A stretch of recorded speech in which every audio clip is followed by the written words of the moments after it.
তোমাদের পাগলা দাশু বইয়ের গল্প পড়ে শোনাচ্ছি। আগে যিনি নতুন পণ্ডিত, আগে যিনি আমাদের পণ্ডিত ছিলেন তিনি লোক বড় ভালো, মাঝে মাঝে আমাদের যে ধমক ধমক না করিতে তা নয়, কিন্তু কখনো কাহাকেও অন্যায় শাস্তি দেন নাই। এমনকি ক্লাসে আমরা কত সময় গোল করিতাম, তিনি কেবল মাঝে মাঝে আহ বলিয়া ধমক দিতেন। তাহার হাতে একটা ছড়ি থাকিত, খুব বেশি রাগ করিলে সেই ছড়িটাকে টেবিলের উপর আছড়াইতেন। সেটাকে কোনোদিন কাহারও পিঠে পড়িতে দেখি নাই, তাই আমরা কেউ তাহাকে মানিতাম না। আমাদের হেডমাস্টার মশাইটি দেখিতে তার চাইতেও নিরীহ ভালো মানুষ, ছোট বেটে মানুষটি, গোঁফ দাড়ি, কামানো গোলগাল মুখ, তাহাতে সর্বদাই যেন হাসি লাগিয়াই আছে। কিন্তু চেহারায় কি হয়, তিনি যদি শ্যামাচরণ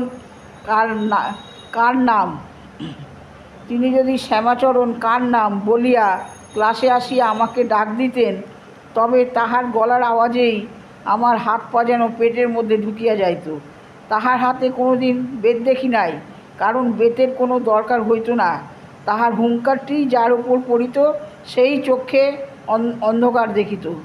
একদিন পণ্ডিতমশাই বলিলেন, সোমবার থেকে আমি আর পড়াতে আসবো না, কিছুদিনের ছুটি নিয়েছি, আমার জায়গায় আর একজন আসবেন, দেখিস তো তার ক্লাসে তোরা যেন গোল করিস নে। শুনিয়া আমাদের ভারী উৎসাহ লাগিল। তারপর যে কয়দিন পণ্ডিতমশাই স্কুলে ছিলেন আমরা ক্লাসে 1 মিনিটও পড়ি নাই। একদিন বেহারিলাল পড়ার সময় পড়িয়াছিল, সেই জন্য আমরা পরে চাঁদা করিয়া তার কান মলিয়া দিয়েছিলাম। যা হোক, পণ্ডিতমশাই সোমবার আর আসিলেন না। তাহার বদলে যিনি আসিলেন তার গোল কালো চশমা, মুখ ভরা গোফের জঙ্গল আর বাঘের মতো আওয়াজ শুনিয়া আমাদের উৎসাহ দমিয়া গেল। তিনি ক্লাসে আসিয়াই বলিলেন, পড়ার সময় কথা বলবে না, হাসবে না, যা বলবো তাই করবে, রোজকার পড়া রোজ করবে, আর যদি তা না করো তাহলে তুলে আছাড় দেব। শুনিয়া আমাদের তো চক্ষু স্থির। ফকিরচাঁদের তখন অসুখ ছিল, সে বেচারা কদিন পরে ক্লাসে আসিতেই নতুন পণ্ডিত মশাই তাহাকে কড়া জিজ্ঞাসা করিয়া বসিলেন। ফকির থতমত খাইয়া ভয়ে আমতা করিয়া বলিল, আজ্ঞে আমি স্কুলে আসিনি।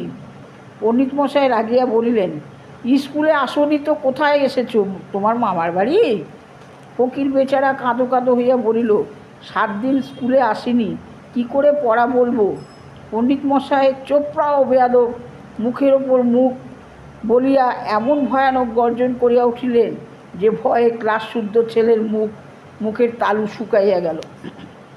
আমাদের হরিপ্রসন্ন অতি ভালো ছেলে। সে একদিন স্কুলের অফিসে গিয়া খবর পাইল সে নাকি এবার কি একটা প্রাইজ পাইবে। খবরটা শুনিয়া বেচারা ভারী খুশি হইয়া ক্লাসে আসিতেছিল।